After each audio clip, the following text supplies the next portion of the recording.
poner, dado que la mesa tiene un horario para finalizar, voy a estar un poco rigurosa con respecto a los tiempos, por eso 2 minutos antes voy a interrumpirlos. 2 minutos antes de que se cumplan los 15 minutos, los voy a interrumpir para que sepan que ya es hora de ir cerrando. Así que bueno, si les parece, damos comienzo. Voy a seguir con el orden establecido en el flyer. El primer, dice, expositor es Remberto Cruz Aguilar. ¿Está presente? Sí, presente. Perfecto. Bueno, bienvenido, Remberto. Tiene la palabra, yo voy a tomarle su tiempo y si quiere presentarse de paso, está habilitado también para compartir pantalla. Muchas gracias. De nada. ¿Me confirman si es que se visualiza la diapositiva? Sí, puedes proyectar. Sí, Sí, muchas gracias. Felicitarles a ustedes por la organización y por este espacio académico que tiene que ver con la transferencia de saberes, aprendizajes y saberes. Soy el profesor Remberto Cruz Aguilar de la Universidad Católica de Trujillo. Me acompaña en esta investigación la doctora Magna Ruth Meregildo Gómez de la Universidad Nacional de Trujillo también. Somos dos investigadores que estamos llevando hacia adelante o estamos en proceso en llevando una investigación sobre lo que es ciencia ciudadana a través de la investigación colaboradora en la formación inicial docente. Es un trabajo que estamos en proceso, todavía estamos, digamos, en el desarrollo y por eso es que me permito decirles esto para que voy a exponerlo esta parte. Entonces, ¿de qué se trata, digamos, el trabajo? Comprenderán ustedes de que la formación del profesor en las aulas universitarias pasa por ciertos elementos de entrada que le va a permitir buscar en el estudiante o formarlo en el estudiante desde dos, digamos, perspectivas. Uno, todo lo que es la formación profesional del futuro maestro, y dos, desde la formación, digamos, de la persona, digamos, en la esencia misma de la persona, como futuro docente. Voy a partir de tres elementos importantes que se ven en la diapositiva. Una primera, que tiene que ver cómo es que se percibe el tema sobre la, digamos, ciencia ciudadana en la realidad, en la formación del profesor. Un segundo elemento, veré cuáles son las razones por qué se aborda esta investigación. Y un tercer elemento es qué, digamos, rastros encontramos sobre este tipo de investigación o este tema de estudio.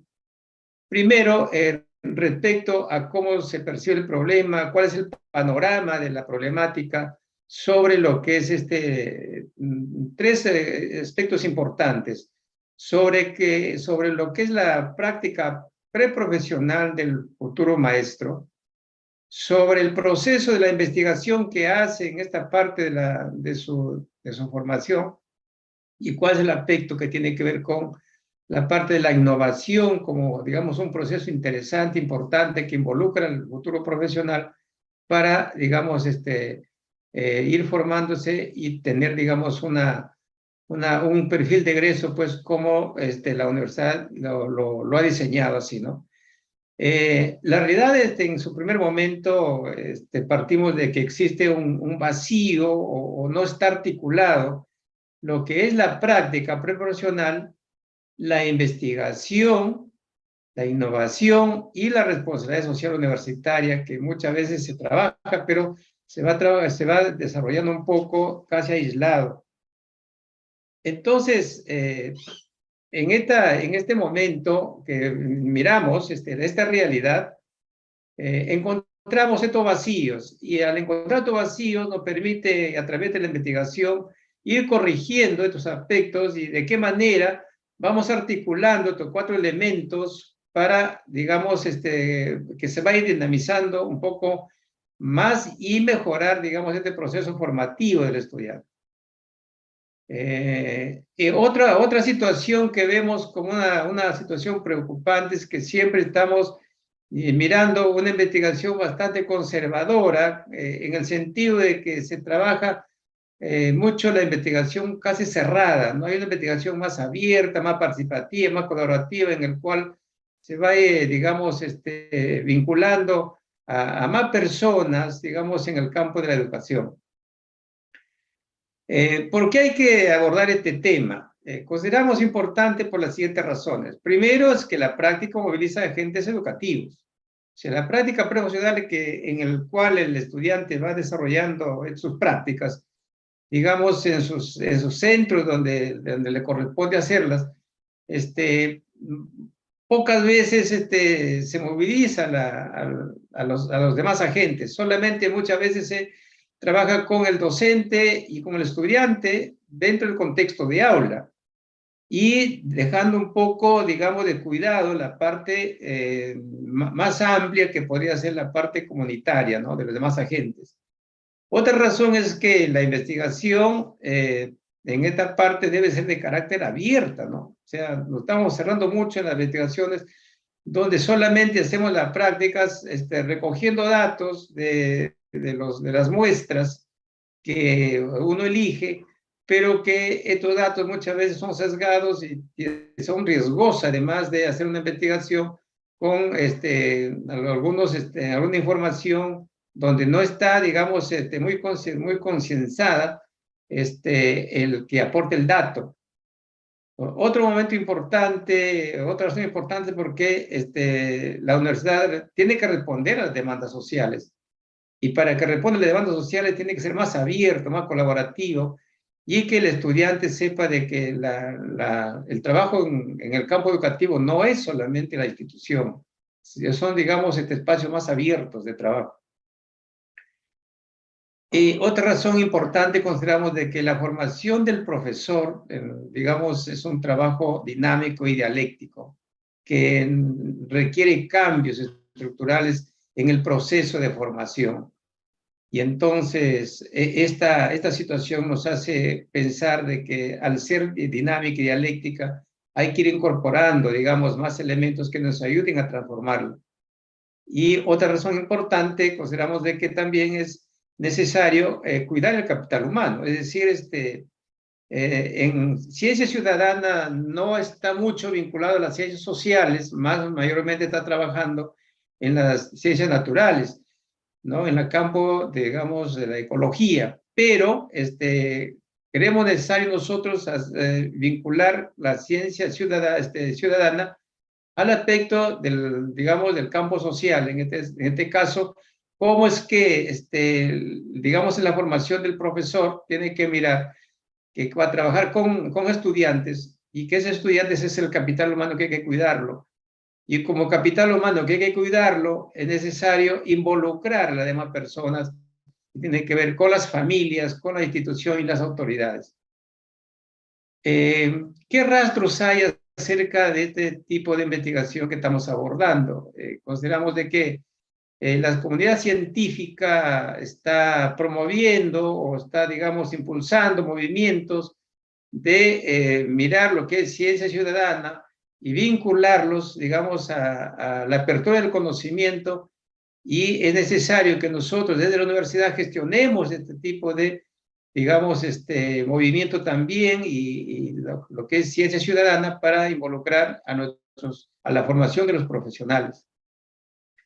Y por otro lado, la UNESCO también a través de esos países que son vinculantes o sus países miembros, está también, digamos, generando políticas en el cual, digamos, los países van a promover estas políticas para generar, digamos, lo que es el cambio de la ciencia y la tecnología un poco más abierta.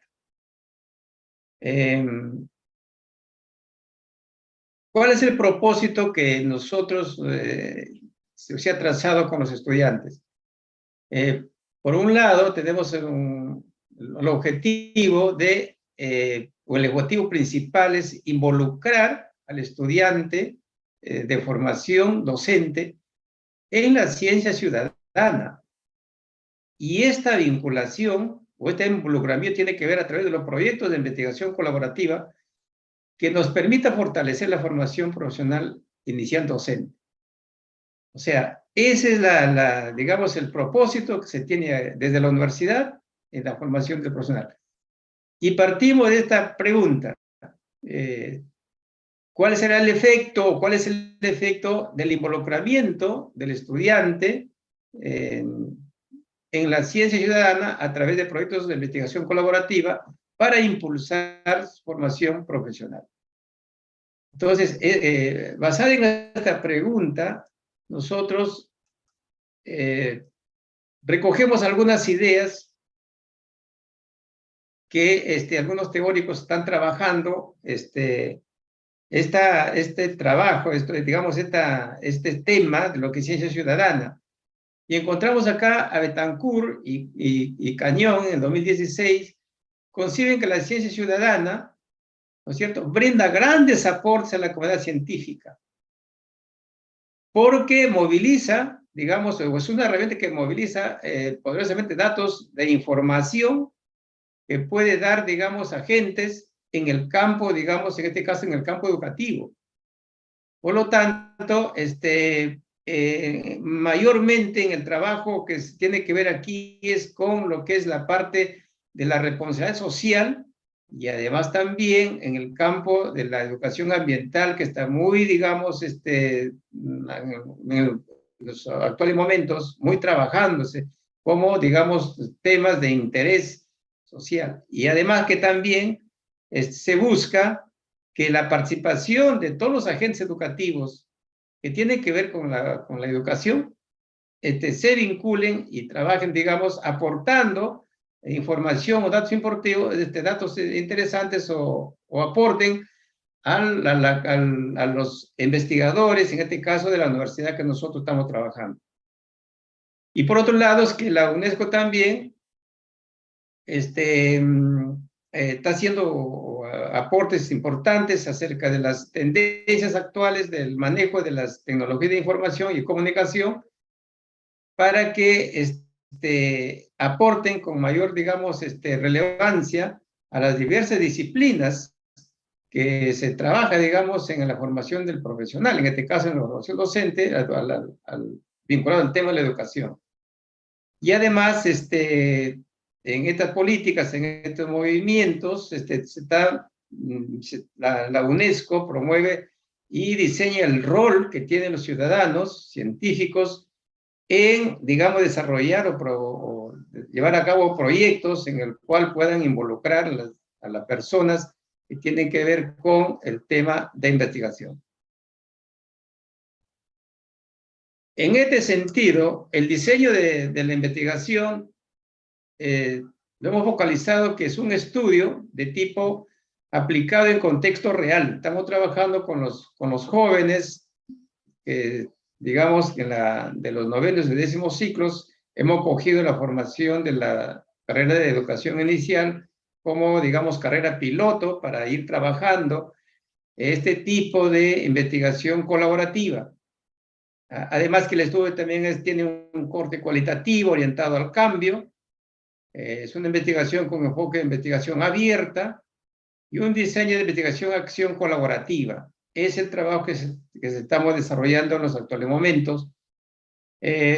Participan 62 estudiantes de la práctica preprofesional del noveno y décimo ciclo que corresponden a la carrera de educación inicial. Participan aquí 3 docentes, especialistas en investigación, que tienen que ver con la Facultad de Derecho, la Facultad de Psicología y de la Facultad de Educación. Son profesores que tienen que ver, son profesores investigadores que tienen que ver también con la parte interdisciplinar, con lo que es los proyectos de investigación. El profesor, el investigador de Derecho tiene que ver con todo lo que tiene la base legal, que tiene que ver en el campo educativo, el investigador de la carrera de psicología tiene que ver mucho con también el aspecto que tiene que ver con la parte emocional, socioemocional, y el investigador educativo que tiene que ver también con, digamos, el aspecto directamente en el campo de la docencia. Estimado. Utilizamos nosotros la guía de entrevista, la guía de observación, hay bitácoras manuales colaborativas y hay un focus group que estamos manejando como un kit de instrumentos aplicados a la investigación. Estimado, disculpe, le quedan 2 minutos. Muchas gracias. El procedimiento que desarrollamos es un diagnóstico que tiene que ver con la parte de la reflexión, la ejecución, el seguimiento con la parte de acción, la evaluación y el plan de mejora con la parte de reflexión. Todavía no hay discusión porque estamos en el proceso. Conclusiones todavía estamos una conclusión proyectiva, por supuesto. La ciencia ciudadana gestionada desde los proyectos de investigación de tipo colaborativa y participativa y asociada a la práctica preprofesional de los estudiantes de formación, digamos, docente, va a permitir mirar más ampliamente y de manera holística el proceso educativo desde su participación como agentes en la educación. Acá tenemos una matriz que manejamos en la universidad sobre lo que es la matriz integral del proyecto, la investigación y la innovación, que tiene que ver acá como elemento de entrada, la práctica, la innovación y la investigación, los procesos de currículo, estrategias y evaluación, los tipos de gestión y apuntamos al perfil del egreso.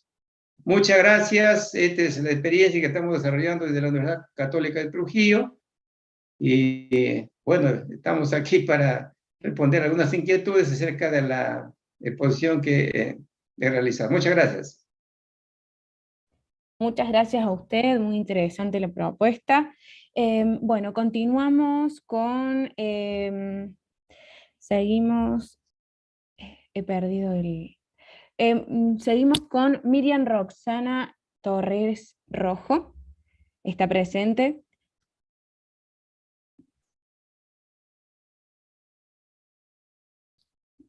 No sé si está presente.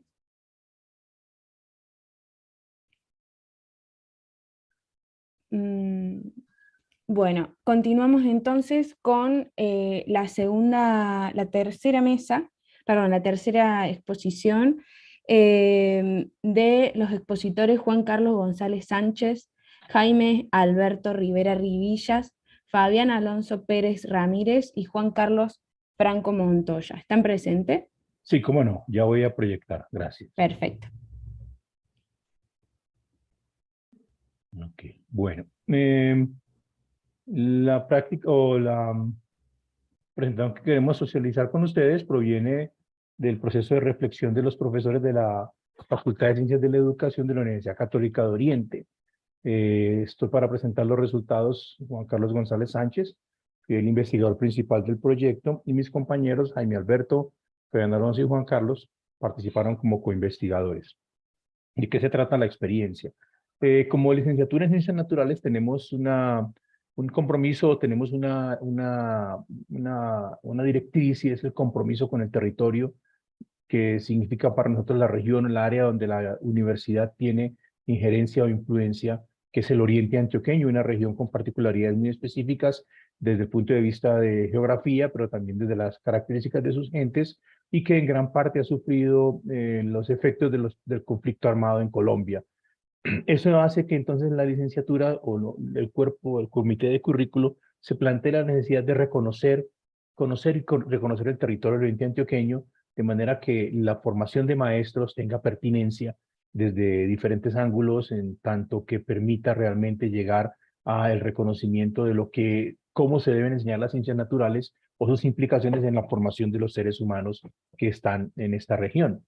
En ese sentido, tenemos la construcción de una línea de investigación o apoyarnos en una línea de investigación del grupo de investigación SER, Servicio Educativo Rural de la universidad, que propone 3 caminos de fondo: la pedagogía de los derechos humanos, el currículo y transformación curricular, formación curricular, y tercero, la educación rural.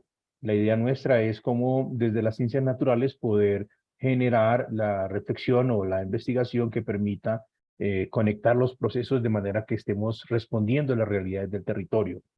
Y bueno, como universidad tenemos una experiencia de 40 años en la formación de docentes desde la realidad del territorio, desde las necesidades del territorio. Por eso nos declaramos como universidad de región.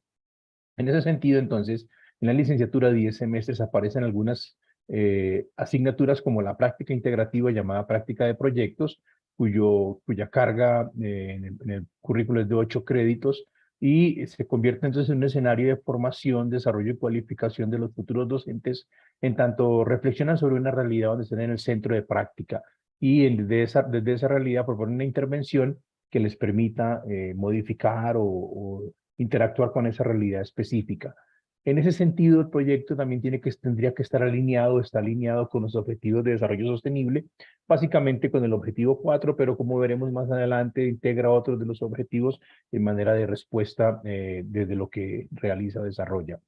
En ese sentido, entonces, nuestra experiencia en el curso de práctica de proyectos empezó a notar cómo los estudiantes encontraban en las instituciones educativas de la región procesos de educación ambiental que apuntaban a acciones concretas en los centros de práctica que de cierta manera buscaban o que pretendían hacer entender la responsabilidad social con el territorio y la necesidad de manejar o desarrollar modos de vida sostenibles. De tal manera que a partir de las primeras veces que este curso se dictó en la facultad, empezamos a notar la necesidad de integrar la práctica pedagógica, la práctica de proyectos con el proceso de investigación o la práctica investigativa que los estudiantes tenían que adelantar de manera que pudieran completar su trabajo de grado o su proceso formativo en investigación para ser licenciados. Por eso se propuso una práctica de diseño de intervención interactiva desde la práctica integrativa prospectiva, según las definiciones de Jacqueline Hurtado y compañeros, de manera que desde la investigación a acción pudiéramos reconocer con un proceso de investigación desde la práctica pedagógica la realidad en que está inmerso el espacio de práctica o el centro educativo donde los estudiantes van y cómo esto podría permitir enfrentar problemáticas como el tener diferentes o deficientes resultados en las pruebas de estado en cuanto a el área de ciencias naturales y sobre todo cómo notar que el programa curricular estaba un tanto desarticulado, tanto formulaba contenidos o propuestas formativas, resultados de aprendizaje que estaban idealizados pero que no hablaban con el contexto como tal. Así, el escenario se convirtió entonces en la posibilidad de reconocer nuestro contexto, como le hemos dicho, pero también ofrecer respuestas o procesos formativos de manera que los estudiantes de nuestra licenciatura pudieran beneficiarse de ese reconocimiento y a la vez diéramos respuesta a lo que el contexto social nos pedía. La investigación el proceso metodológico, entonces se identificó que las fuentes de investigación eran unas fuentes mixtas, ¿sí? El proceso era longitudinal contemporáneo, unieventual multicategorial y no experimental. ¿En qué sentido? El origen de la información de fuente mixta fue tanto de campo como documental, y todas fueron tomadas fuentes en su contexto natural y fuentes documentales que básicamente fueron los planes de área en las diferentes instituciones educativas y los proyectos educativos ambientales, así como los lineamientos curriculares. En cuanto a la búsqueda de información, pues dijimos que fue el diseño longitudinal o evolutivo contemporáneo, porque la información se tomó durante el desarrollo de todo el proceso de investigación en el momento presente. Y el número de eventos, pues fue un evento, eventual, que se ocupó de las prácticas en educación ambiental, de manera que estas prácticas nos sirvieran para conectar la educación en ciencias naturales. Sin embargo, tenemos que decir que es multicategorial por la complejidad de que configura el evento de estudio, como lo veremos en unos minutos. Y es una investigación no experimental porque no había un control de las variables, sino que hubo una intervención relacionada con la práctica de los maestros, más no con las fuentes o los objetos de estudio en su contexto. ¿Quiénes fueron o qué fue la población? La población fueron estudiantes de la licenciatura de Ciencias Naturales y en Educación Ambiental que compartieron el curso de práctica de proyectos hace ya 2 años y estaban matriculados en el seminario de práctica investigativa para ciencias naturales práctica 4, y licenciatura en educación para la primera infancia, práctica 6. Y que estuvieran haciendo la práctica en instituciones educativas conforme al reglamento estudiantil. Para el acceso a la información tomamos diferentes técnicas: la observación no participante, una cartografía ambiental, una observación participante, un grupo focal, una entrevista y una revisión documental. La observación no participante se ocupó de trabajar con una matriz de 4 cuadrantes, retomando información en el contexto educativo y comunitario, sobre todo haciendo observaciones sobre el ecosistema presente. En cuanto a la cartografía ambiental, hablamos de un mapa ambiental, una fotonarrativa, que permitía a través de registros fotográficos o de fotonarrativa reconocer las cualidades del contexto educativo y el contexto comunitario. En cuanto al diario de campo, en la observación participante, la idea es recoger las reflexiones de los estudiantes o las reflexiones respecto a su práctica pedagógica. El grupo focal se trabajó con estudiantes a través de una entrevista del grupo focal que permitiera reconocer en ellos los avances o los alcances del proceso de investigación. La entrevista se trabajó con algunos maestros cooperadores, o sea, los docentes de los centros de práctica que apoyaban a los estudiantes, y la matriz documental o la revisión documental se encargó de revisar el proyecto educativo ambiental, que es algo de ley en Colombia, el PRAE, el PI, el proyecto educativo institucional, que es también obligatorio en Colombia, y los diarios de campo, así como los planes de asignatura. Con esta información que se tomó, entonces el análisis se hizo a través de un análisis de contenido, ¿sí?, en el cual se realiza una descripción objetiva, sistemática del contenido manifiesto en las comunicaciones de las cuales se pretende obtener una interpretación, según la definición de Hurtado Jacqueline 2010, y la teoría fundada, desde donde se espera generar una aproximación teórica, desde los datos generados, al fenómeno de estudio, de manera que podamos comprender de manera más clara el fenómeno desarrollado en la investigación-acción. ¿Cuáles son los resultados del proyecto? Hubo una aproximación a 20 instituciones educativas rurales, desde el PRAE, desde las mallas curriculares y desde las didácticas de las ciencias naturales. En eso notamos que hay unas prácticas educativas orientadas al cuidado del ambiente. En todas las instituciones, en respuesta a la reglamentación del PRAE, se entablan o se desarrollan actividades que pretenden educar a los estudiantes en cuanto al cuidado del ambiente, y que se notan por el proceso encontrado que son oportunas para poder movilizar los contenidos propios a las ciencias naturales. Sin embargo, las prácticas o los nexos curriculares entre relación, contexto, práctica y conocimiento de las ciencias naturales no se encontraban enfocados o alineados. El PRAE no estaba alineado con el contexto. En muchos casos se trataba de un documento recogido de otra institución, en el que por cumplimiento de la norma solamente se cambiaron los nombres de la institución y de algunos actores presentes, pero que no mostraban lectura de realidad para respuesta a problemáticas del ambiente.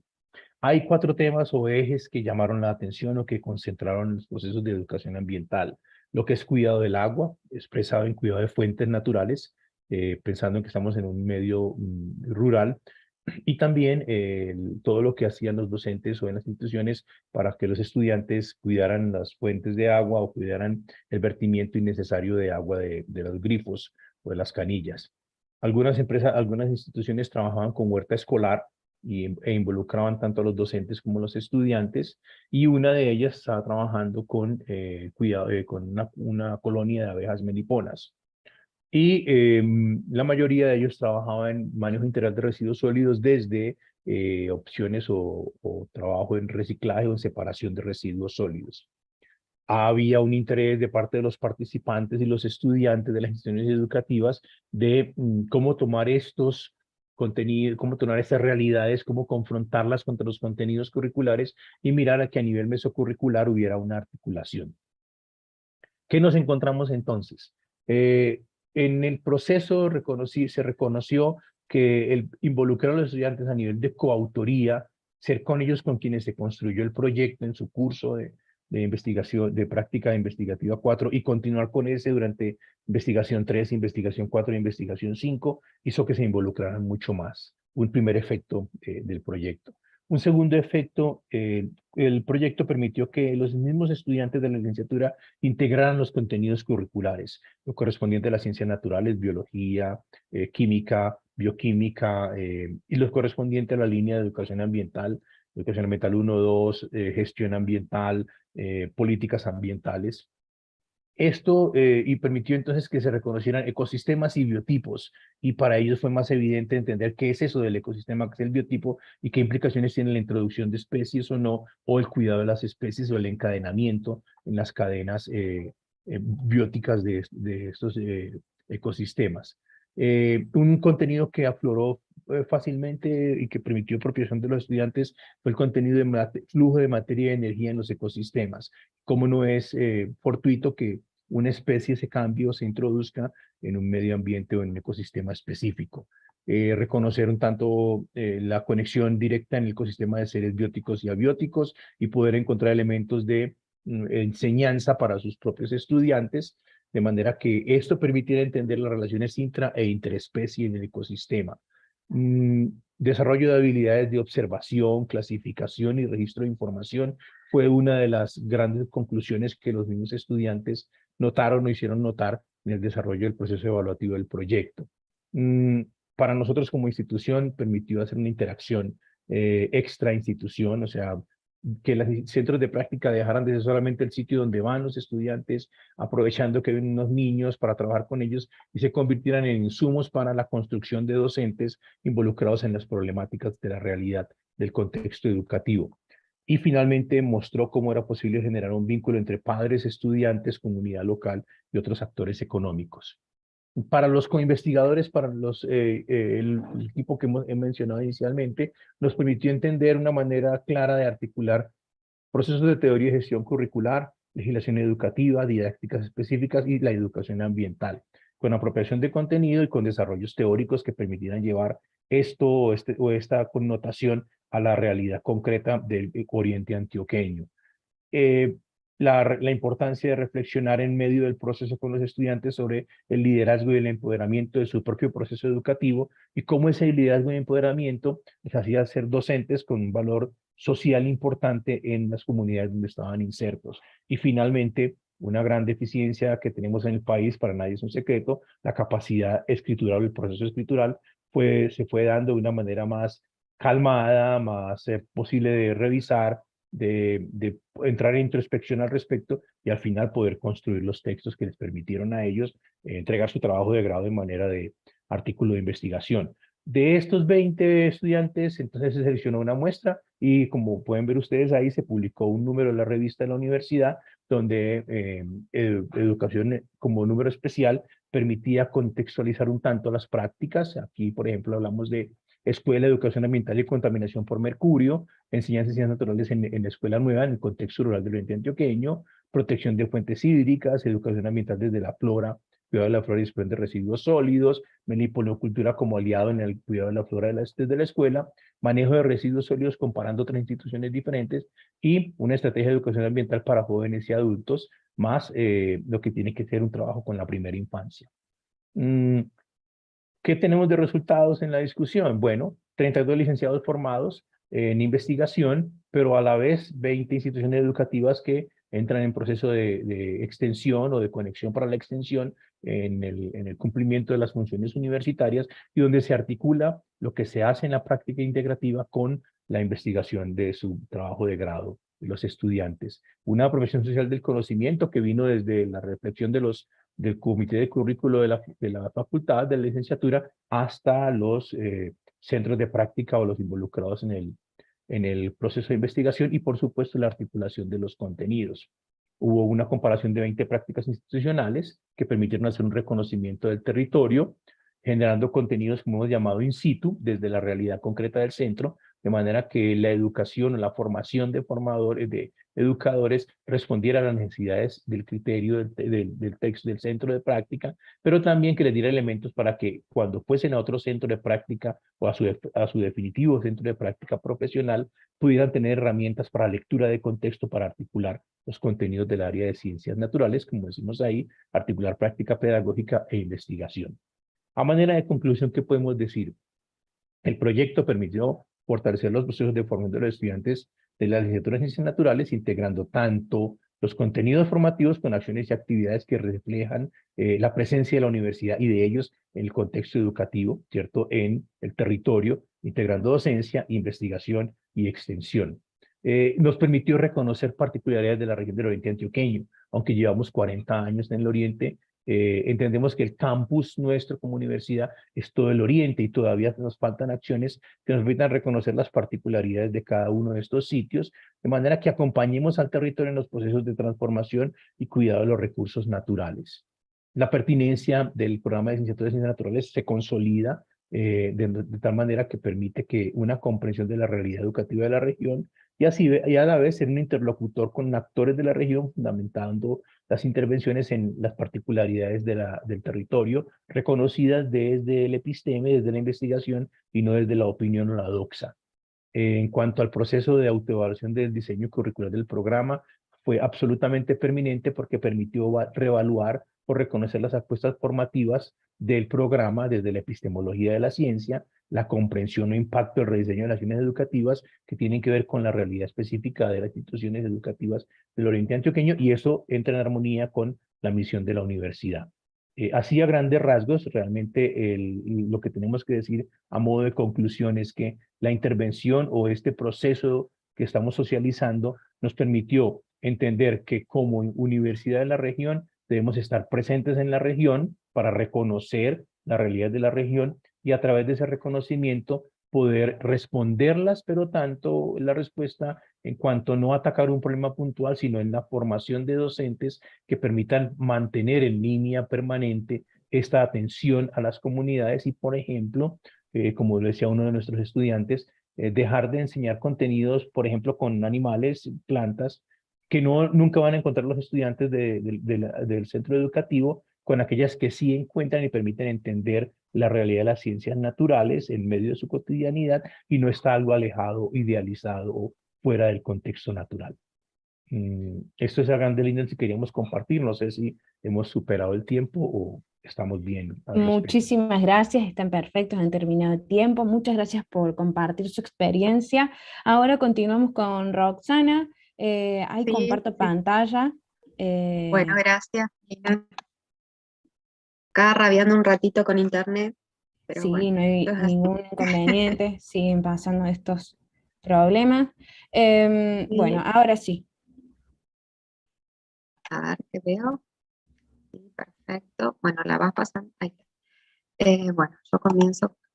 Bueno, el título del trabajo de la investigación, de parte de la investigación que les voy a presentar, la titulé Aproximación a lo institucional desde la formación docente. Es decir, a partir del último contexto cambiante de estos 2 últimos años, ¿cuál es la vinculación, la relación que se estableció entre la formación docente y las instituciones de educación? En este caso se han desplegado distintas estrategias en función de clases teóricas y prácticas diferentes. Entonces, nosotros desde un espacio curricular que se llama Instituciones Educativas para el profesorado universitario en letras, nos propusimos profundizar sobre la vida institucional en las escuelas, para detectar qué es lo que sucedió, cuáles fueron algunos condicionantes y determinantes de esas prácticas que nos ayudan a superarnos y a generar otro tipo de prácticas, ¿no?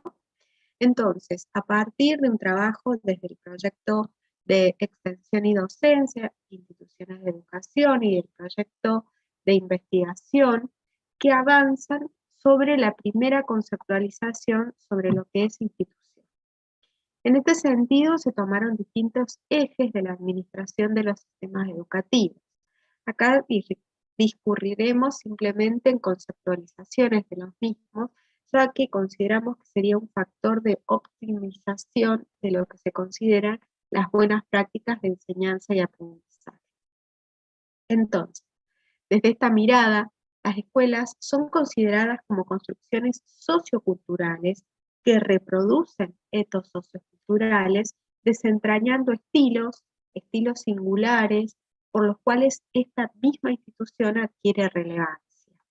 Entonces, reflexionar sobre estas prácticas para que se logren aprendizajes significativos a partir de la realidad sociocultural es el compromiso que debieron rescatar estos chicos en pandemia, que en la mayoría de los casos lo lograron, ¿no? Bueno, en cuanto a los objetivos y a la pregunta generadora, el objetivo general fue profundizar sobre la vida institucional en las escuelas. En esta oportunidad se describe un trabajo de extensión y docencia, indagando sobre el concepto de institución. Como objetivos específicos fueron tres, básicamente: profundizar el estudio de las instituciones educativas, teniendo en cuenta las dimensiones que lo integran. En segundo lugar, resignificar el valor de las acciones humanas en la conformación de la cultura y la dinámica institucional. Y en tercer lugar, desarrollar actitudes y reflexiones éticas y críticas a partir de un conocimiento comprometido con las instituciones educativas de existencia. Entonces, la pregunta generadora de este trabajo era: ¿de qué modo se conceptualiza institución desde la formación docente a partir de los aportes teóricos prácticos de la línea de formación, específicamente en letras? El desarrollo teórico conceptual no lo voy a abordar todo, pero sí voy a decir, voy a nombrar algunos de las concepciones, de las naturalizaciones respecto al desarrollo teórico que se trabajó en esta investigación. Se retoma icónicamente a distintos autores, desde Kaminsky, Ader, Ana Vitarga, Girin Sayan, Ader, Slemenson, Benno Sanderson, distintos autores, tanto argentinos como latinoamericanos, que desde distintas perspectivas y metodologías de estudios trabajan y estudian las instituciones escolares específicamente. Nosotros, en este sentido, me gustaría en este momento retomar el estudio y el aporte de la investigación teórica de la administración latinoamericana de Benno Sanders, quien se preocupa por el despliegue organizacional e introduce el criterio de relevancia cultural. Entonces, considera al ser humano como biopsicosocial, atendiendo a la complejidad y totalidad del mismo, teniendo en cuenta sus sistemas de creencias, de aspectos biológicos, psicológicos o culturales, ¿no? Entonces, propone un paradigma multidimensional de la administración, el cual está constituida por 4 dimensiones interactuantes: la económica, la pedagógica, la política y la cultural, correspondiendo a cada criterio la relevancia cultural. Entonces, el papel desde esta mirada de la administración debe enfatizar los principios de concientización, significación de la acción humana y colectiva. Entonces, el criterio cultural remite a la significación, a la pertinencia y a los valores.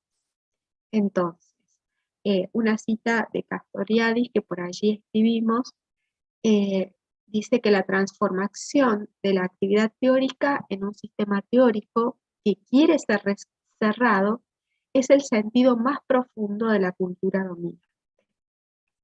Bueno, dentro del marco teórico, nosotros remarcamos alguna construcción de lo que son las instituciones desde la mirada propia. Entonces, nosotros decimos que las instituciones son pensadas como un sistema de organización que determinan patrones sociales y segmentan líneas de acción y de pensamiento cultural, delimitan ejes, tiempos, recurren a necesidades político, económico y sociales, y son una oportunidad de pensar el orden social en la medida que interactuamos con ellas a través de nuestras propias prácticas. Algunas de sus características son mediadoras de la cultura, delimitan formas y ejercicios de hacer, pensar y producir bienes materiales, sociales y culturales, sostienen estándares de calidad, trabajan en el orden de la subjetivación de los sujetos, se equilibran por medio de fuerzas instituyentes, permiten proyectar procesos de cambio, presentan y representan el ideario sociocultural de los actores que la conforman. Eso como marco teórico básico, ¿no? Por supuesto que es mucho más amplio. El diseño metodológico, en este caso, es un tipo de estudio cualitativo. Lo que aquí se presenta es una investigación que se realizó desde una metodología cualitativa a fin de identificar y hacer emerger los elementos constitutivos de las instituciones y conocer la organización de esos elementos, identificando lo principal de la representación y la jerarquía de esa representación. Las técnicas utilizadas son la observación y la entrevista. Participaron estudiantes de la cohorte 2022 del tercer año de la carrera del profesorado en letras. En este caso se presenta como instrumento un cuestionario semi-estructurado. El procedimiento, bueno, se trabajó en el ámbito de estudio real en la clase, se implementó en una primera clase de encuentro para que los estudiantes y las estudiantes pudieran recuperar todos los conocimientos previos sobre nuestro objeto de estudio, ¿no? Entonces, a través de distintos instrumentos tenían que comprender sucesos, normas y valores desde la propia perspectiva y desde la experiencia para pensar el concepto de institución. Entonces, esta propuesta permitió acceder en aras de encontrar respuestas a la investigación, poniendo el interés en los comportamientos de la sociedad y del individuo. Accedimos a algunos presupuestos básicos, algunos conocimientos sobre lo que es la institución. En relación a la discusión, todavía es una investigación abierta, es una investigación 2022, pero nosotros como primer planteo elaboramos un cuadro, ¿no? Entre la vieja relación que tenemos que volver a pensar de instituciones, sociedad y educación. Todos estos tres conceptos han variado desde que se los relaciona naturalmente. Volver a pensarlos, volver a significarlos y volver a establecer los lazos que las unen, reflejan un nuevo posicionamiento del individuo en las instituciones, en la sociedad, en función de la educación. Y a modo de conclusiones preliminares, porque esto está abierto, como ya se dijo, entonces también presentamos una figura que es el concepto de institución por la Corte 2022, que por institución siguen pensando la vieja idea y que es real de lugar físico, de organización, de escuela, la función que tiene la institución en sí misma, que regula normas, tanto intrínsecas como extrínsecas, normas sociales, y forma. Las instituciones educativas siguen con la absoluta idea de formar. ¿Está bien? Hoy nosotros pensamos las instituciones más allá de la formación. Hoy las instituciones cumplen otros roles que nos encantaría que simplemente fuera educar, ¿no? Pero esa valoración, si la podemos ver, está en las distintas actividades que desde la institución se hacen en relación a la comunidad, ¿no? La idea está, porque dice, no solamente educa, sino que se realizan distintas actividades dentro de la institución que tienen que ver con todas aquellas actividades sociales que la escuela retoma. ¿Está bien? Bueno, muchas gracias. No sé si fui muy rápida, pero tengo miedo que se me corte internet. No, está perfecto, estabas a tiempo. Voy a dejar de compartir pantalla. Muchas gracias por contarnos tu experiencia para volver a pensar estos nexos de institución, sociedad y educación. Bueno, continuamos con José Luis da Silva Pinto. ¿Está presente? Aquí estoy. ¿Ya se ve la presentación? Sí, Ahora sí. Muchas Perfecto. gracias. Bueno, muchas gracias a ti, a los organizadores y a todos mis compañeros en esta mesa por permitirme participar. Lo que vengo a proponer es como es el título, es un diseño de gestión integrada de transferencia a través de los proyectos de investigación. ¿Por qué esta necesidad? En el caso particular de Venezuela, el contexto social y económico ha generado muchas dificultades para viabilizar lo que en otros países ya es práctica común y es el establecimiento de prácticas de transferencia. Hasta ahora hemos logrado consolidar los procesos de investigación y docencia, pero se nos presenta un reto enorme en la Universidad Católica Andrés Bello para incluir dentro de nuestras prácticas este modelo de transferencia que ha sido exitosamente aprobado en muchas partes del mundo y en muchas universidades. Pero repito, en el caso de Venezuela tenemos ciertos rezagos. Eso ha obligado o nos ha obligado a comenzar por establecer una especie de modelo o ecosistema potencialmente factible para iniciar, como veremos hacia el final, una especie de prueba piloto, con el fin de que al final de este año podamos identificar los primeros procesos de transferencia. ¿Cuál sería el punto de partida? Bueno, establecer aquellos elementos que, generando conocimientos que tienen fines académicos, pueden también tener una sensibilidad económica o una identificación de mercado o social en el cual tenemos una diferencia importante, un plus valioso tanto para los integrantes de la unidad que así desarrollan como la propia universidad. Para eso se requiere establecer los valores agregados, ¿no? Que pudiéramos identificar no solamente como producto del conocimiento académico, ponencias, debates, artículos, sino que ellos pueden tener un bien factible en el entorno social, ¿no? Eso es un elemento que nos preocupó como punto de partida, ¿no? Y claro, cuando uno ve la literatura, observa que realmente es muy profusa, muy interesante y permite casi que de manera directa establecer los mecanismos para poder identificar estos procesos de transferencia y de alguna manera ya sea en lo tecnológico o en la innovación social.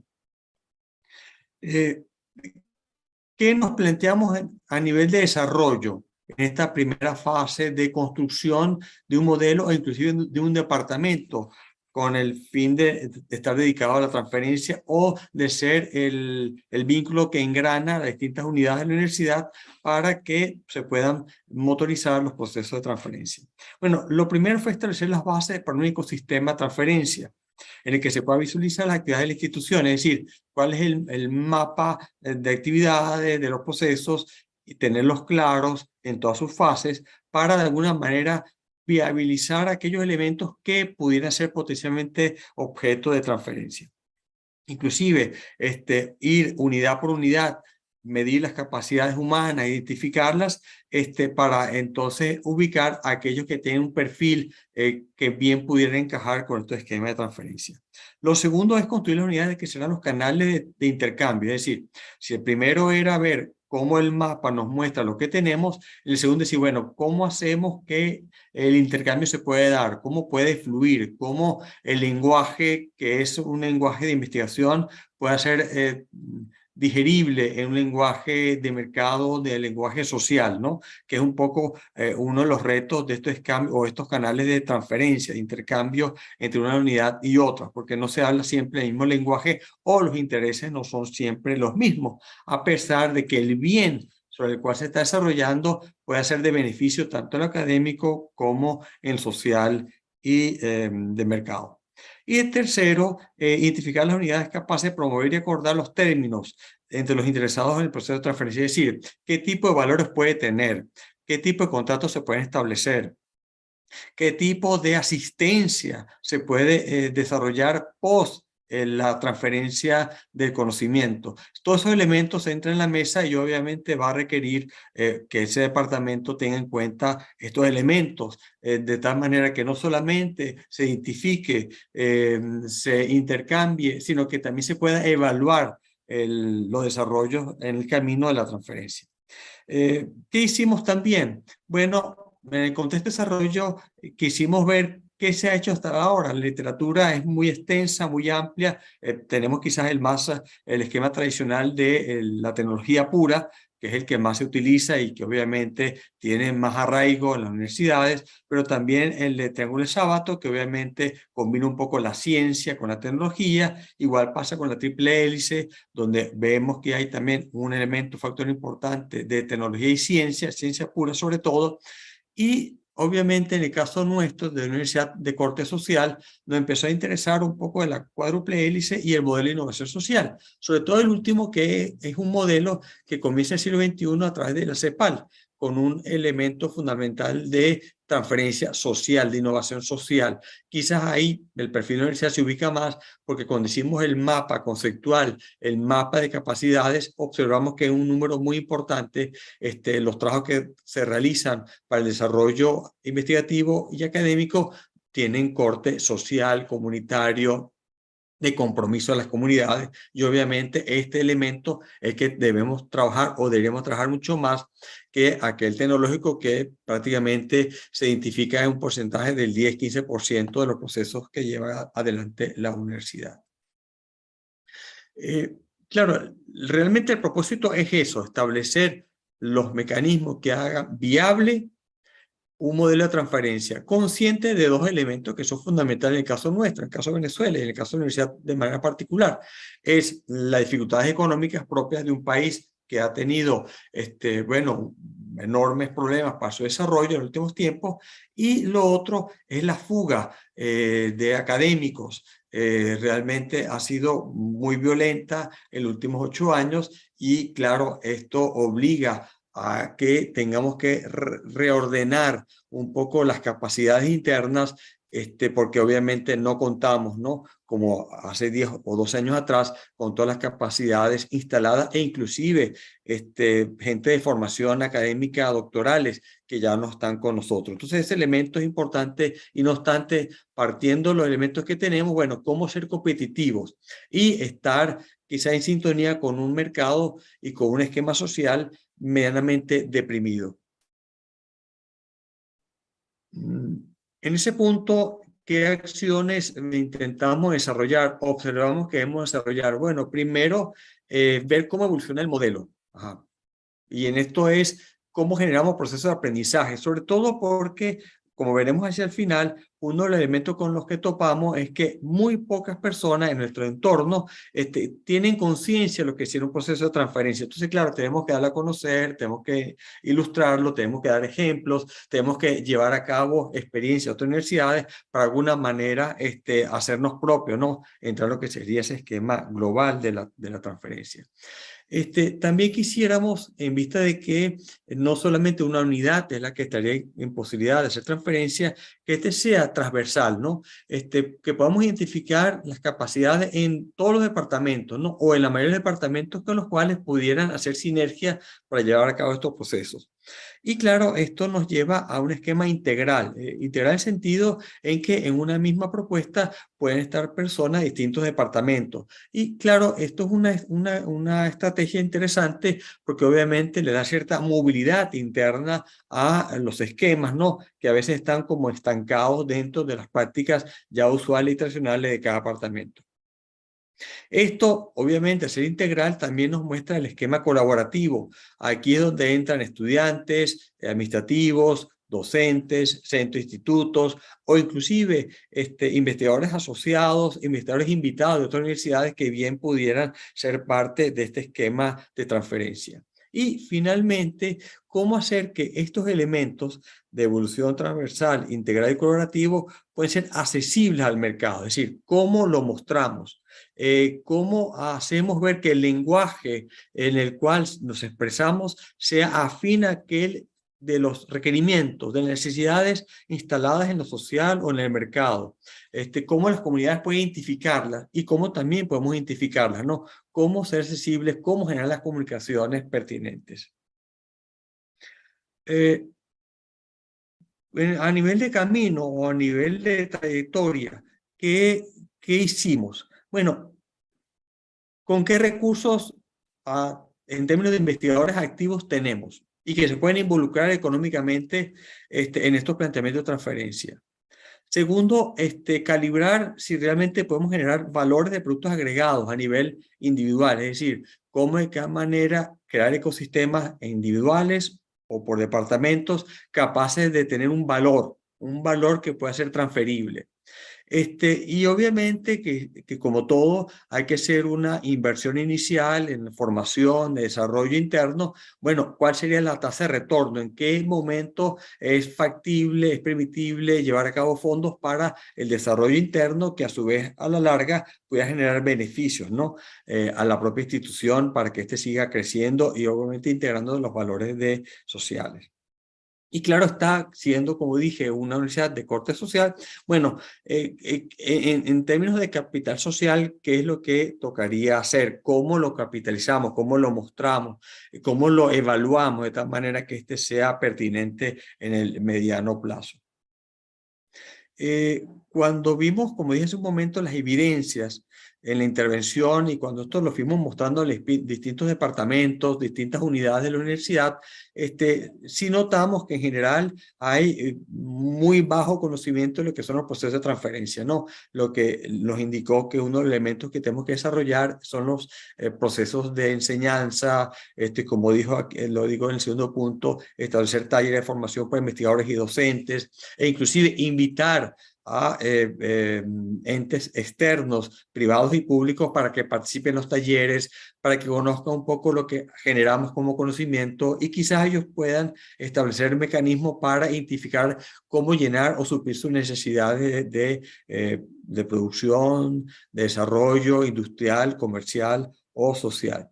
Y claro está, el otro elemento quizás de mayor envergadura es cómo identificar el proceso de transferencia en distintas figuras, en distintas fases, en su fase académica, administrativa, o académica investigativa, o académica educativa, formativa, porque hemos notado que muchas veces hemos desarrollado algunas actividades típicamente de transferencia, pero que le damos otro nombre, sobre todo aquellas que van dirigidas a esa formación empresarial o desarrollo de una formación comunitaria. Obviamente tiene un valor de transferencia en un caso económico y en otro social.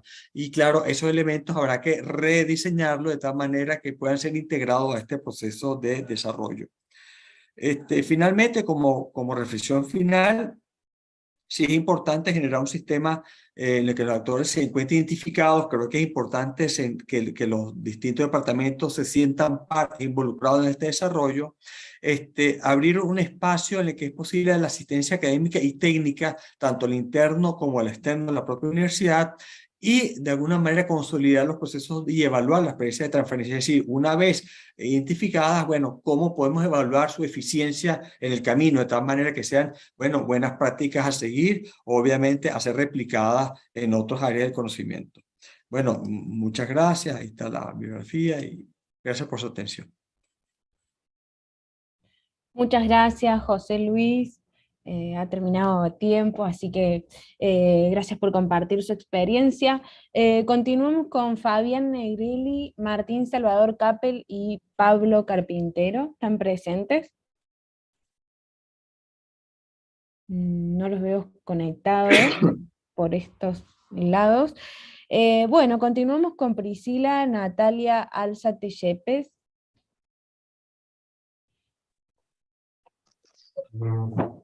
¿Me escuchan? Sí, te escuchamos bien. Listo. Entonces, muy buenas tardes. Me dicen, por favor, si ven mi presentación.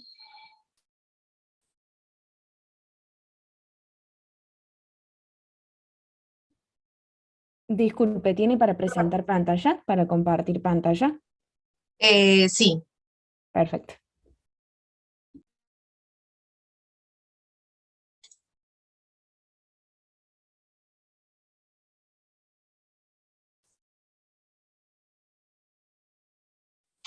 ¿La logran ver? No sé si se ve bien. Sí, lo vemos perfecto. Entonces, nuevamente buenas tardes. Mucho gusto. Mi nombre es Priscila Alzate. Ay, no, qué pena. ¿Ven la pantalla completa o la amplío? Que no sé cómo se ve.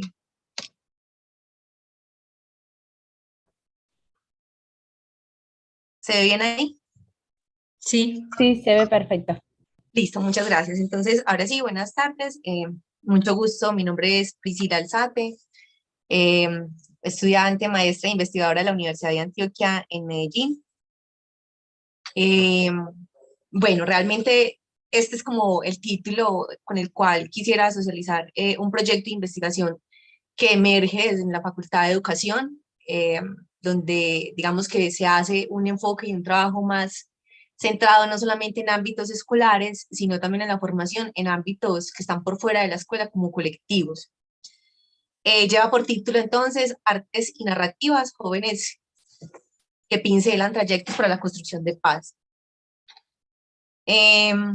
Quiero iniciar, pues creo que realmente es fundamental también conocer desde dónde se sitúan las investigaciones y desde dónde realmente se gestiona también el conocimiento para transformar estas realidades.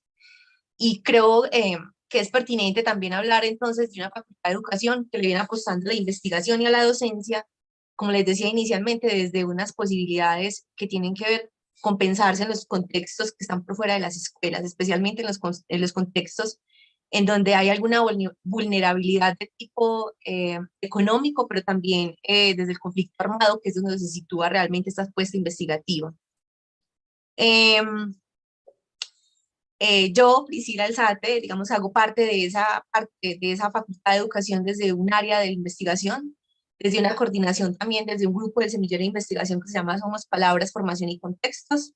Allí trabajamos desde varias líneas de formación, una tiene que ver entonces con artes y pensamientos narrativos, otras tienen que ver entonces con lo que tiene que ver con memoria, territorio e interculturalidad, y otro que se sitúa también en lo que es la enseñanza de la lengua y la literatura. Eh, También, digamos que soy líder de iniciativas de construcción de memoria con el Centro Nacional de Memoria Histórica, una organización eh, colombiana que le apuesta a esa reconstrucción de las memorias a través también de la resignificación de lo que son las víctimas en Colombia. Y bueno, finalmente hago parte entonces de una ONG que se llama GLOT como mentora.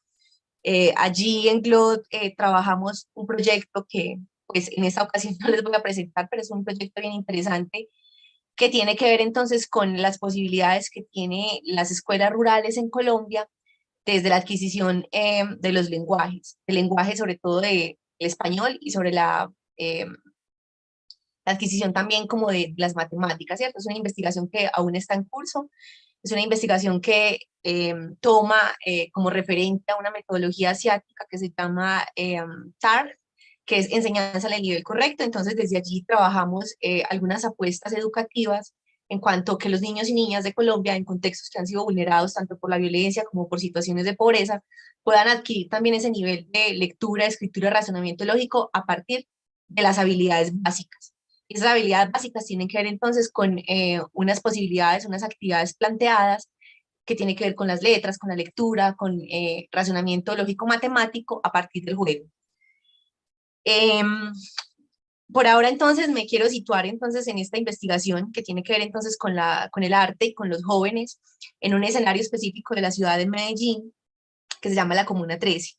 Todas las imágenes que vamos a ver a continuación son imágenes que devienen del proyecto, son imágenes con creaciones artísticas, porque valga la redundancia, este es un proyecto que le apuesta al arte como posibilidad de resistencia, al arte como posibilidad también de tejer otros caminos por parte de los jóvenes. Y bueno, acá quiero empezar entonces con una lectura, porque pues digamos que esta investigación también está mediada por lo que es la literatura, la poesía y las múltiples posibilidades que tiene la creación literaria. Uno no escoge el país donde nace, pero ama el país donde ha nacido. Uno no escoge el tiempo para venir al mundo, pero debe dejar huella en su tiempo. Nadie puede evadir su responsabilidad, nadie puede taparse los ojos, los oídos, enmudecer y cortarse las manos. Todos tenemos un deber de amor que cumplir, una historia que nacer, una meta que alcanzar. No escogimos el momento para venir al mundo, ahora podemos hacer el mundo, en que nacerá y crecerá la semilla que trajimos a nosotros. Gioconda Belli. Creo que esta poesía, junto con otras que se llaman portadoras de sueños, hacen realmente un eco importante en esta investigación, teniendo en cuenta que Hay algunos textos literarios que catalogan de pronto a los jóvenes como esas semillas de no futuro, como esas juventudes extirpadas, amenazadas, esas juventudes que generan y representan miedo en una sociedad donde el conflicto armado, perdón, es tan representativo. Entonces, digamos que desde la poesía y la literatura son, digamos que otros caminos, otros lenguajes que posibilitan también comprender una sociedad de niños, niñas y jóvenes, de unas generaciones, que más allá de empuñar un arma, pues realmente le están apostando a lo que es el arte, la literatura y la educación. Bueno, para contextualizar un poco como lo que tiene que ver con el problema de investigación, lo enuncio entonces como entre las fuerzas cíclopeas y los hilos de Ariadna, también haciendo alusión un poco a lo que es la mitología griega, para hacer también como una metáfora y traer quizá acá esos significados que en su momento propiciaron estos mitos. Y las dos ilustraciones que ustedes pueden ver acá son de jóvenes artistas con los cuales se realizaron, digamos que este ejercicio investigativo. La que ustedes ven a mano izquierda, pues es una representación de tres poderes que se sitúan entonces en un lugar que se llama la Comuna 13 de Medellín, en donde se lleva a cabo una operación militar, la primera en el país, que se da en un contexto urbano. Allí digamos que hay tres fuerzas que tensionan realmente este conflicto armado. Uno de ellos tiene que ver entonces con las fuerzas armadas ilegales, que tienen que ver con dos grupos. Uno de ellos tiene que ver con las FARC o el ELN, y otro que tiene que ver con los paramilitares, y otra fuerza tensionante tiene que ver entonces con el Estado. Allí se representan, digamos que tres cíclopes. Esos tres cíclopes van a representar esas tres fuerzas tensionantes que finalmente son armadas, y que de alguna u otra manera traen consecuencias muy graves, por ejemplo, para la población, entre ellos desapariciones forzadas, cementerios, como por ejemplo la Escombrera, que no sé si la han escuchado, pero es un lugar en donde se arrojaban realmente pues allí varios cuerpos de diferentes jóvenes, ciudadanos o pobladores de allí, de este sector. Y bueno, finalmente esta imagen va a representar ese conflicto, esa tensión que sucede entre el año 2010, perdón, en el 2002 más o menos, y que finalmente, digamos que estas formas de violencia se fueron acentuando en el 2010, 2013, cuando hubo un desplazamiento masivo. Allí los más afectados son los jóvenes, los niños y las niñas, quienes son los directamente involucrados en aquel proceso de despojo, de muertes, de reclutamiento. Y bueno, y ya digamos que la imagen que encuentran ustedes a mano derecha es también algo que enuncia uno de los estudiantes o de los jóvenes, que se llama el ojo de Orión, ¿cierto? Es decir, que los chicos allí son catalogados y estigmatizados como posibles vándalos, como pertenecientes al conflicto armado, y las posibilidades que tienen, por ejemplo, de un futuro educativo, social, más pensado también pues como en el crecimiento, se ve de pronto un poco coartado por ciertas políticas educativas. Acorde a esto, digamos que este mapa que ustedes ven acá, entonces habla de dónde se centra la investigación. Entonces es hablar de una subjetividad política de los jóvenes en la escuela y también en los ámbitos comunitarios de la Comuna 13 de Medellín, valga la redundancia, y se va a situar entonces en dos contextos. Uno de ellos tiene que ver entonces con el histórico del conflicto armado en Colombia, que se hace realmente un recuento de cómo llegan las guerrillas o las milicias allí a situarse en una Medellín poblada, pero también entonces habla de un contexto histórico que es la Comuna 13 y la Operación Orión. Hablamos entonces de dos poblaciones, uno que tiene que ver entonces como con esos jóvenes y unas escuelas que son vulnerables a esas tensiones, esos conflictos que también se permanecen allí. Ese proyecto entonces se fundamenta, digamos que en tres escenarios importantes, uno que tiene que ver con la pedagogía, la ética y la estética. En la pedagogía vamos a hablar realmente de una pedagogía crítica, una pedagogía pensada en los más vulnerables, una territorializada, de allí más adelante digamos que vamos a trabajar algunos componentes teóricos como lo son Hugo Selmelman, Castoriadis, lo que tiene que ver con Paulo Freire y toda la pedagogía también popular. Hablar entonces también de una ética pensada en la posición del otro, en la escuela como una hospitalidad y unos escenarios también sensibles, unos escenarios de acogida, y una estética que tiene que ver entonces con manifestaciones artísticas que posibilitan a los jóvenes desde allí para tener, digamos, que una voz de resistencia. ¿Cuáles son los propósitos de esta investigación? El propósito principal habla de velar unos sentidos pedagógicos, éticos y estéticos implicados en los procesos de formación de la subjetividad política de estudiantes de secundaria y egresados, a partir de una investigación narrativa autobiográfica. Esta investigación realmente se va a decantar por ese enfoque investigativo que tiene que ver con lo autobiográfico, lo narrativo, los acontecimientos de cada una de las voces que participan en este proyecto. Y va a vincular entonces lo que son la literatura y el arte. Como propósitos específicos, hablamos entonces de un problematizar los imaginarios que se han construido sobre los jóvenes por haber permanecido o por permanecer en un territorio o haber nacido en un territorio en el que ellos no eligieron, el reconocer también un devenir de las subjetividades, tanto de estudiantes y egresados, y esos egresados que ahora hacen parte de algunos colectivos de la ciudad, y que tienen que ver con apuestas, por ejemplo, como desde artísticas, como desde la música, como el hip hop, como los grafitis, como la danza. Y por último, entonces, es analizar esas manifestaciones de subjetividad política a partir de una relación con la literatura y las artes. Estas son, digamos, las perspectivas teóricas. Esta imagen que ven allí también es la construcción de uno de los chicos, de un colectivo, y habla entonces de esos hilos que también teje Ariadna en la mitología griega, y tiene que ver entonces con las posibilidades que ahora tienen esos estudiantes, esos jóvenes, esos niños y niñas, de construir sueños, resistencias, nombrarse como semillas, memorias y vida. Como les decía, desde lo teórico, digamos que se piensa, o la apuesta está fundamentada entonces en lo que es la pedagogía pensada en la libertad. Esa pedagogía pensada en la libertad, entonces tiene que ver entonces, qué pena con pensarse en una educación problematizadora, en una educación que le apueste también a una resistencia, y de ahí tomamos algunos planteamientos de Paulo Freire, que creo que es uno de los grandes teóricos que acompañan esta investigación, desde hablar de una pedagogía de los sueños, una pedagogía de la esperanza, una pedagogía de la indignación. También otros teóricos como Hugo Selmerman, para hablar, por ejemplo, del movimiento del pensamiento y lo que tiene que ver con esa conciencia histórica, en pensarse también que la pedagogía debe ser contextualizada, debe ser a partir de las realidades y debe ser a partir de los territorios. Hablar, por ejemplo, de un Kabaluzkos que habla de unos momentos históricos y que tiene que ver como con otras apuestas desde las pedagogías críticas, que nos va a hablar, por ejemplo, de unas pedagogías contrahegemónicas que tienen que ver como esa posibilidad que tienen los jóvenes, los niños y niñas, en interpelar esos pensamientos que los han venido de alguna u otra manera aniquilando, estigmatizando. También hablar, por ejemplo, de unas pedagogías de la alteridad que habla de esa educación que debe privilegiar realmente a esos menos favorecidos o explotados o marginados.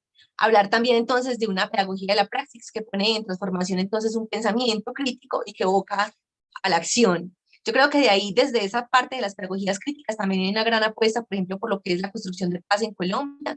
Desde allí vamos a trabajar pues con algunos teóricos como Diego Muñoz, que es muy pensado, digamos, que en las pedagogías de la paz, a partir, por ejemplo, de un conflicto armado que se da en Colombia y que se sitúa realmente con unas apuestas fundamentales a través, por ejemplo, de los acuerdos de paz firmados en el 2016.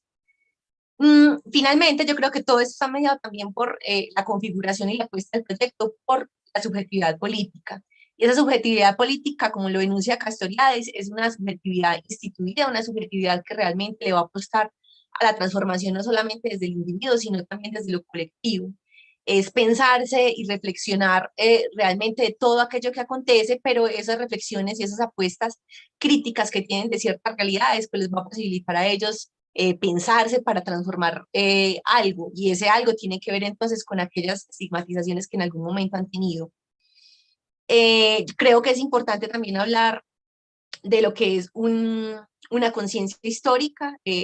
Por ejemplo, para los chicos es fundamental conocer realmente cuál ha sido el conflicto armado en Colombia, conocer esos lenguajes que también se dan, por ejemplo, desde la literatura, la poesía, incluso desde los mismos escenarios políticos.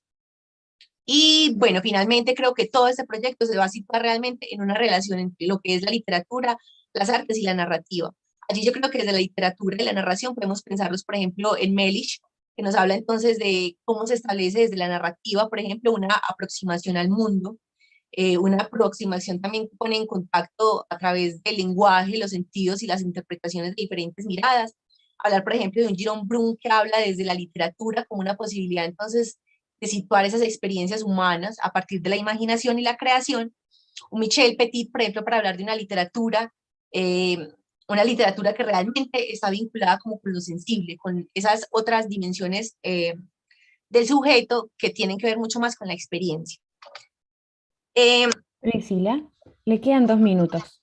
Listo. Hablo entonces de unas sendas laberínticas que tienen que ver entonces con esas estrategias y voces de la investigación. Como les decía inicialmente, es una investigación narrativa autobiográfica en donde se pone pues como en manifiesto una dimensión epistemológica, política y artística, y que tiene que ver entonces como con unas voces que se dan desde una manera de un tejido escritural a también digamos que a unas manifestaciones artísticas, que acá por ejemplo también los nombro por ejemplo como rutas de saber y vida, y digamos que este proyecto se me dio entonces por la creación de una radio comunitaria, estudiantil, de jóvenes, hablar por ejemplo de la creación de un museo que propone una de las instituciones educativas ubicadas en la Comuna 13, que se llama el Museo Escolar de la Memoria. Es un museo que busca resignificar todo lo sucedido allí en la Operación Orión, pero que es más que todo vinculante desde la pedagogía, desde las voces de los estudiantes.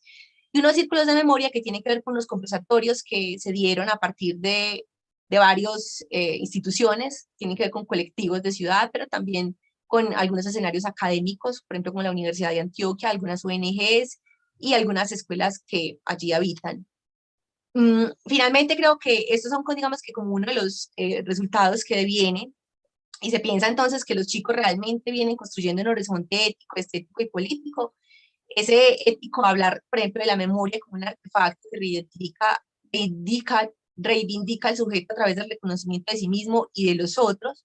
Un horizonte estético que habla de la literatura y las narrativas como acto de creación y resistencia, y creo que esta imagen ilustra muy bien lo que es el Museo Escolar de la Memoria ubicado allí en la Comuna 13.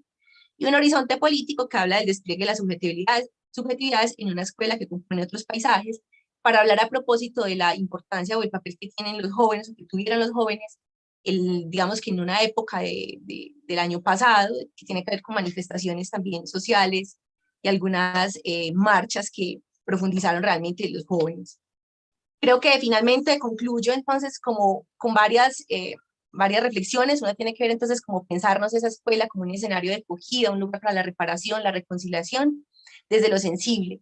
Las artes que van a fungir en este caso como una formación, pero que también van a restituir un sujeto y visibilizar esas otras voces creativas en un escenario que desplega subjetividades políticas, hablar de la literatura como las formas de poetizar la vida y digamos que darle un color al dolor y al miedo, hablar de unas pedagogías de paz en las que realmente se restituye al sujeto y se logra la reconciliación, hablar de la importancia, por ejemplo, del lenguaje a través de cómo se colorea y se traza la crueldad en tonos de reconciliación y cuidado de mutuo, hablar de unos jóvenes críticos, reflexivos y transformadores de sus propias realidades, unas narrativas que se convierten en esperanzadoras, como lo enuncia realmente la poeta Gioconda Belli, y la escritura como una posibilidad de los sueños, para anclar un poco también lo de las pedagogías de Paulo Freire.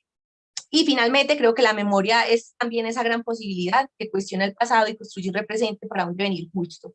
Esto digamos que es como un abrebocas del proyecto de investigación, es un proyecto que se ha vinculado también a otros proyectos de ciudad, por ejemplo, con la escritura de unos libros con el Centro Nacional de Memoria Histórica y con la ONG que inicialmente les denunciaba, y que hacen parte también digamos que de otros procesos de investigación que se desligaron de este.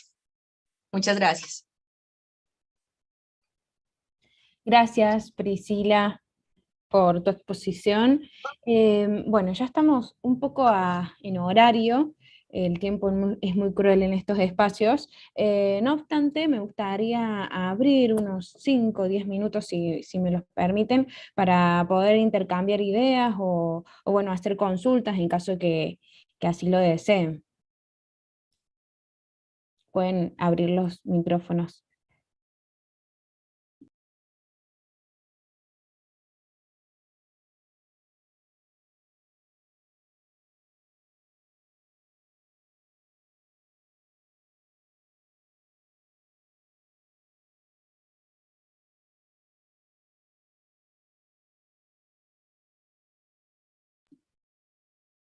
¿Hay algún comentario? ¿Algo que quieran sugerir? No necesariamente tiene que ser una pregunta, una consulta. Yo sí quisiera decir algo al respecto. Es quizás como una apreciación muy general, pues digamos que de este espacio, de esta mesa. Creo que, creo que son ponencias y digamos que investigaciones muy interesantes, que no solamente tuviesen que haber quedado allí realmente como en la presentación de una ruta investigativa, sino también en la posibilidad de entablar también un diálogo con quienes realizan esa investigación. Creo que falta un poco más de tiempo realmente para conocer, porque finalmente para esto son estos encuentros, ¿cierto? Somos como de lugares diferentes y finalmente no sale uno conociendo a alguien, pues lo conocerá por el nombre, José Luis da Silva, bueno, Adriana Carlota, pero finalmente quisiera uno saber y conocer realmente esa persona que otras investigaciones, de dónde viene, cuáles son como esas preguntas. Creo que faltó un poco de tiempo para este espacio. Creo que en eso consiste realmente como las ponencias y los encuentros internacionales, es realmente en conocer esos otros y esas instituciones de las que vienen un proyecto investigativo. Fue como de pronto un sinsabor que me quedó de este espacio, pues sí quería manifestar. Muchas gracias, Priscila. Yo también considero que bueno, como bien mencioné anteriormente, el tiempo es muy cruel en estos espacios porque no nos dejan explayarnos o comentar con detalle algunas otras cuestiones. Así que, bueno, todas las investigaciones han sido interesantes, hemos pasado por temas, bueno, del arte, literatura, institución, sociedad, educación, buenas prácticas docentes, la importancia de la articulación entre la teoría y la práctica, el contenido curricular en general, la formación de los docentes, en fin, ha sido muy variado y muy interesante esta mesa, y un placer también poder escucharlos. Así que, bueno, sin más, estamos a tiempo ya, siendo las 4:31 en Argentina. Damos por cerrado esta mesa, si les parece. Como bien mencioné, ha sido un placer poder escucharlo y compartir con ustedes. Y bueno, Melina, perdón, sí, simplemente, Adriana, no puedo prender ahora la cámara, pero bueno, no, agradecer, y comprendiendo lo que plantea Priscila, que coincido y que la experiencia de otros espacios que hemos tenido de estas características ha sido similar. De cualquier forma, me parece que es muy interesante, a mí me permitió hacer cierto registro de, de autores, de universidades, de nombres de ustedes, de los expositores que me permitirán después hacer una búsqueda para seguir en contacto.